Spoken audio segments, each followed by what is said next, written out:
Oi, gente, tudo bem? Olha eu aqui de volta no mesmo dia que eu fiz aquelas lindas e maravilhosas massas dos dois bolos que ficaram shows de look. Gente, agora eu vou fazer um recheio, três leites, tá? Oi, neném. Brigadeiro branco, tá? Então aí tem. Eu já coloquei na panela uma lata de leite condensado, 3 colheres de leite em pó, piracanjuba, o leite condensado e piracanjuba. Misturei muito bem para dissolver o leite em pó e acrescentei uma caixa de creme de leite piracanjuba. E tô dando uma mexidinha aí para dá uma mornadinha, é desnecessário do jeito para colocar o chocolate, gente, chocolate branco. Então é um brigadeiro gourmet, tá? Um brigadeiro 3 leites gourmet. Por que 3 leites? Leite condensado, creme de leite e leite em pó. Eu poderia até ter colocado leite de coco, feito 4 leites. Mas eu particularmente não sei se ia combinar com um pouquinho de geleia de morango que eu tenho aí, que eu tô pretendendo colocar. Não sei se vou colocar. Então eu preferi não colocar o leite de coco. Então ficou um brigadeiro 3 leites gourmet. Gourmet porque vai o chocolate branco. E não há necessidade de eu dar uma esquentadinha. Por que a gente faz isso? Para derreter o chocolate mais rápido. Só que eu piquei o chocolate, gente, tão bem picadinho. O chocolate branco, então, é uma maravilha pra gente cortar. Então, eu já vou colocar o chocolate aí. E vou ficar mexendo até o brigadeiro ficar, o recheio ficar pronto, para vocês verem o ponto dele direitinho. Gente, esse recheio é tudo de bom, mas é muito bom esse recheio. Eu estou pensando se eu compro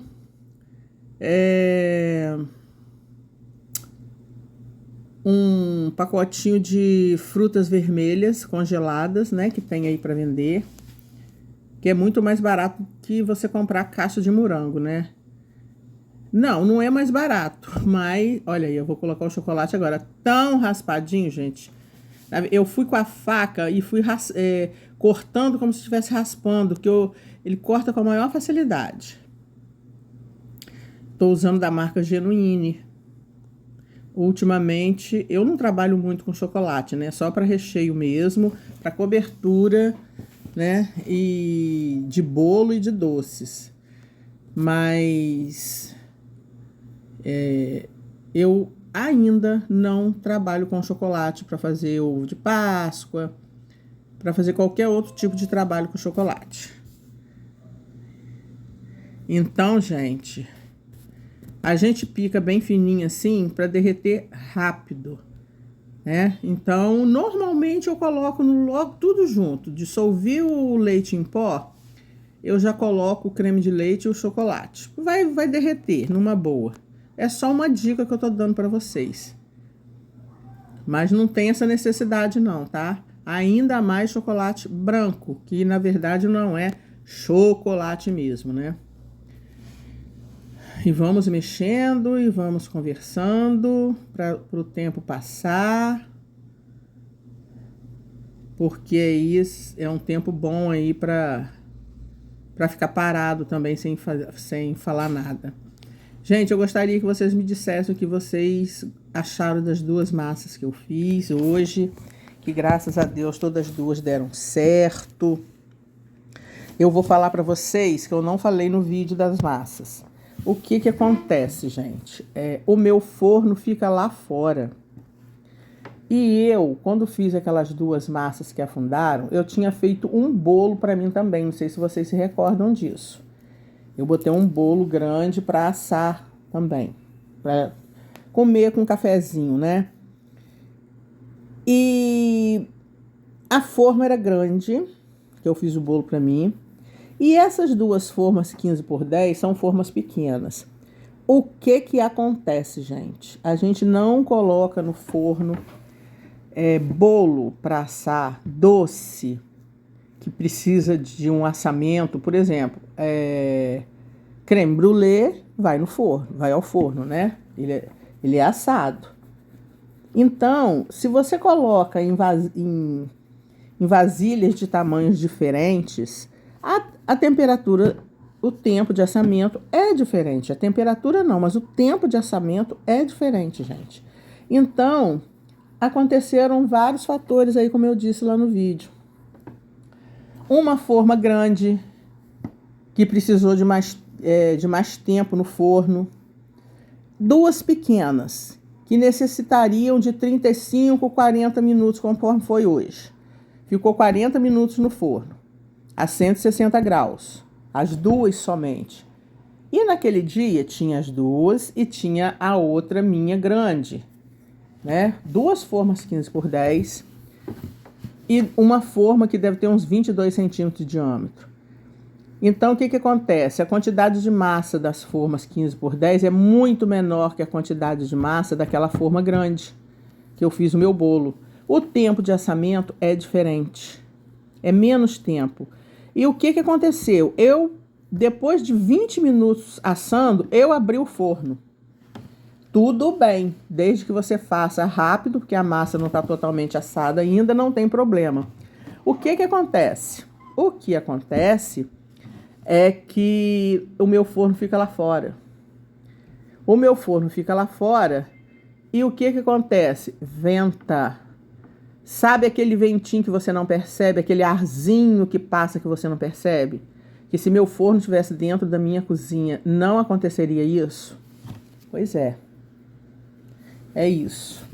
Então, pegou o ventinho. Pegou. Depois que ele está assado, depois que ele está pronto, não tem problema. Você pode abrir o forno e tirar ele. Normalmente é o que eu faço. Eu tiro. Então, gente, eu estou para colocar meu forno dentro de casa para poder evitar essas coisas, porque foi isso que aconteceu com o meu bolo, né? Foi uma das coisas. Primeiro, formas diferentes assando junto, formas de tamanhos diferentes assando massa junto. Então, eu fiquei abrindo o forno quando eu vi que a massa das 15x10, as que afundaram, já estava moreninha por cima. Eu abri o forno para ver. Ali já afundou. E nisso que eu coloquei o dedo no centro, é assim que a gente faz, bem de levinho. Ela ali, ela já afundou. Imediatamente, mente não. Mas eu sabia que ia afundar, porque na hora ela deu uma baulada, né? Formou uma covinha e parou. Eu falei, essa daí eu já sei que vai afundar. A outra afundou depois, né? Porque eu coloquei a mão só em uma. E foi isso que aconteceu, né? Outra coisa, gente, é que eu adaptei essa receita para eu fazer em vários tipos de formas, tabuleiros. Forma maior, tabuleiros retangulares, né? Tabuleiros quadrados. Então, eu adaptei. Eu modifiquei a quantidade de ovos, modifiquei a quantidade de farinha, né? Fui modificando até eu chegar, fui fazendo teste até eu chegar na massa que ficasse perfeita, né? Nas formas retangulares, formas quadradas, que tem a medida completamente diferente da forma 15x10, da forma 20x10, né? Então, o que acontece? Eu não decoro receita, eu preciso do meu caderno para eu ver os ingredientes, eu não me preocupo em decorar nada. Como eu não tenho muita procura, eu não faço corriqueiramente, então acabo não absorvendo, que é o que acontece. A repetição leva à memorização. Como eu não tenho muita demanda, eu não sei, eu tenho que olhar a receita, tenho que olhar no caderno. E eu estava olhando, gente, a receita que eu adaptei, essas duas que afundaram. Eu olhei a receita que eu adaptei para tabuleiros retangulares e quadrados, né? Que são outras medidas. Aconteceu que foi quantidade de fermento errado, ovo não. Foi quantidade de farinha errado para essa forma 15x10. Então, eu já detectei o que foi que aconteceu, tá? Já detectei hoje o que foi que aconteceu. Né? Eu me lembrei o que eu tinha feito nessas duas que afundaram E falei, caraca, foi isso. E coincidentemente eu não peguei meu caderno para fazer essas duas que afundaram. Hoje eu resolvi, não, vou pegar o caderno, vou ver o que eu fiz. Aí eu descobri. E é isso, gente. Uma coisa também interessante é o vento, né? Só o que acontece? Às vezes a gente tá passando uma corrente de ar e a gente não percebe. Ainda mais que aqui é muito quente. É muito quente. Vou falar pra vocês. Ilza, fez frio, tá fazendo frio. Aqui, gente, pra gente que sente muito calor, a gente até sente o frio. Mas vou dizer pra vocês, começa a varrer casa, faz uma coisa, faz outra, vai num lugar, vai no outro, você já tá sentindo calor. Aqui é assim. Então, quando passa aquela correntezinha de ar, aquele ventinho, você não sente. E acabou afetando também o bolo, por eu ter aberto o forno. O que acontece quando você abre o forno? A temperatura sai, então já diminui a temperatura do forno, a temperatura interna do forno. E se tiver, conforme aconteceu, passando aquele arzinho, né? Ajuda ainda mais aí, mexe com a temperatura do bolo. E acontece o que aconteceu no meu bolo. Mas graças a Deus já tá tudo certo, já fiz as duas hoje, ficaram maravilhosas. Maravilhosas, retinhas, certinhas. Tudo de bom, conforme vocês podem ver aí, que eu já joguei o vídeo aí no canal, já tá aí. E é isso, gente. Tô eu aí terminando de fazer o brigadeiro branco, gourmet. Vou pesar para vocês verem que eu já falei em vídeos anteriores corresponde à verdade. Uma receita de brigadeiro, uma caixa de leite condensado, ó, tá praticamente ali no ponto. Eu que deixei um pouquinho mais. Uma caixa de leite condensado, uma caixa de creme de leite. Fiz o gourmet porque eu coloquei leite em pó e chocolate. E vocês vão ver o peso que vai dar. Dá para rechear uma receita, é o suficiente. É aquele recheio generoso ao extremo para um bolo do tamanho dessa forma que eu fiz hoje. 15 por 10. 15 centímetros de diâmetro e 10 de altura. Então, gente, uma receita dá para rechear, que eu faço 2 camadas de recheio, tá? Eu não faço 3, não. Faço 2 camadas de recheio. 3 discos, né? Corto o bolo corto 2 vezes, aí formam 3 discos e 2 camadas de recheio. Senão, acaba ficando até enjoativo, gente, tá? Fica aquele bolo altão que não cabe na embalagem. Apesar de que a minha embalagem é uma caixa, né? Então, tem altura suficiente, se não estou equivocado, são 21 centímetros de altura. Mas é desnecessário também, gente, fazer aquele bolo fino alto, né? Aquele bolo de 15 centímetros de diâmetro com 13, 15 de altura. Não tem, fica desproporcional. Para mim não tem cabimento, não tem lógica. Quem gosta faz, show de bola, eu não gosto. Me pediram uma vez, olha, ficou feio demais. Faz aí com a quantidade de camada que der. Falei, tá bom. Só com muito cuidado para não desmoronar. Porque a pessoa levou, ela não quis embalagem. Me deu a vasilha, o prato dela, para eu confeitar o bolo ali naquele prato. Falei, cuidado na hora de levar para não desmoronar, porque olha a altura do bolo. O bolo ficou, gente, gigante. Ficou uma girafa. Mas é isso aí, ó. Tá quase pronto aí. Eu vou pensar se eu coloco a geleia de morango, que já tá prontinha.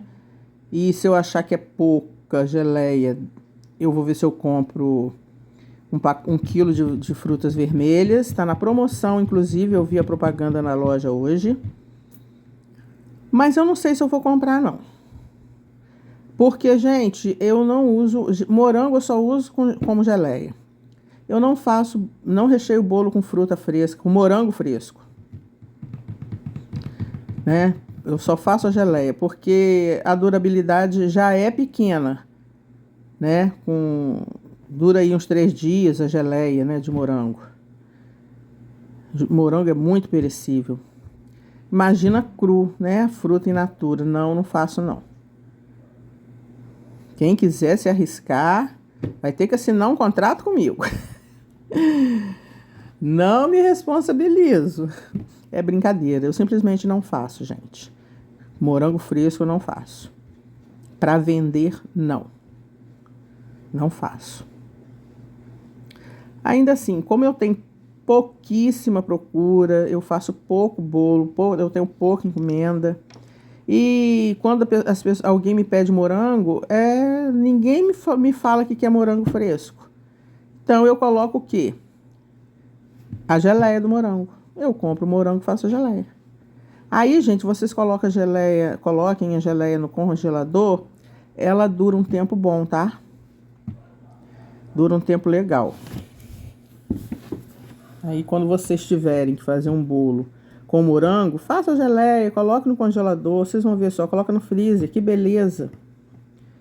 Descongela rapidinho, coloca em quantidades assim que vocês veem que esse daqui dá para rechear um bolo, esse daqui dá para rechear um bolo, os potinhos menores, entendeu? Olha, gente, que maravilha que tá. Tá vendo o recheio caindo aí, ó? Já tá no ponto. Já tá no ponto, que ele tá assim agora. Depois que ele esfriar, ele se amolda mais ainda. Ainda mais que tem chocolate, né, gente? As gorduras ali vão se unir.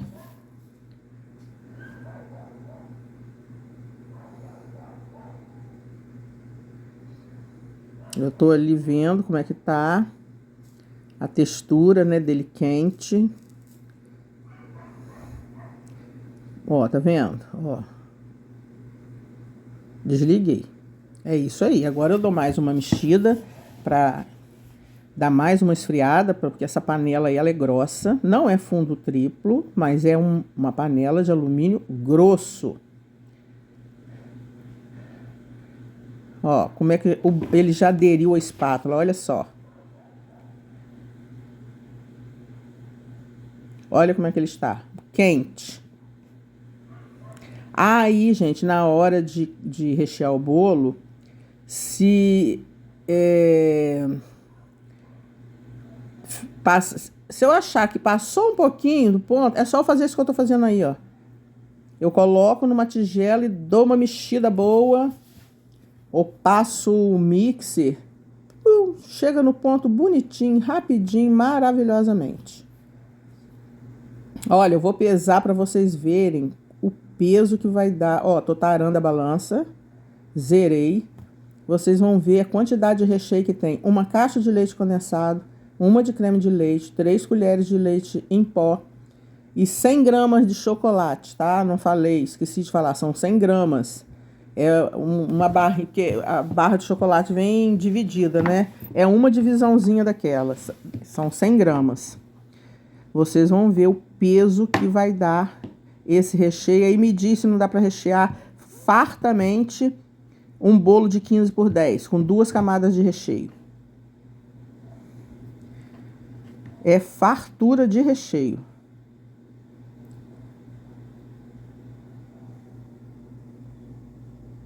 E se for a geleia de morango, gente, melhor ainda, né? Eu fico raspando tudo mesmo, que é para aproveitar mesmo. Ó, pingou um pouquinho aí, eu não gosto, gente, porque eu vou ter que colocar uma sacolinha em cima para poder esfriar. Depois que dá uma esfriada boa, eu tampo. Aí fica melando o papel, eu não gosto. Gente, já tá dando para ver, né? Mas eu vou pegar o celular e vou mostrar a vocês. Olha o peso desse recheio. 625 gramas.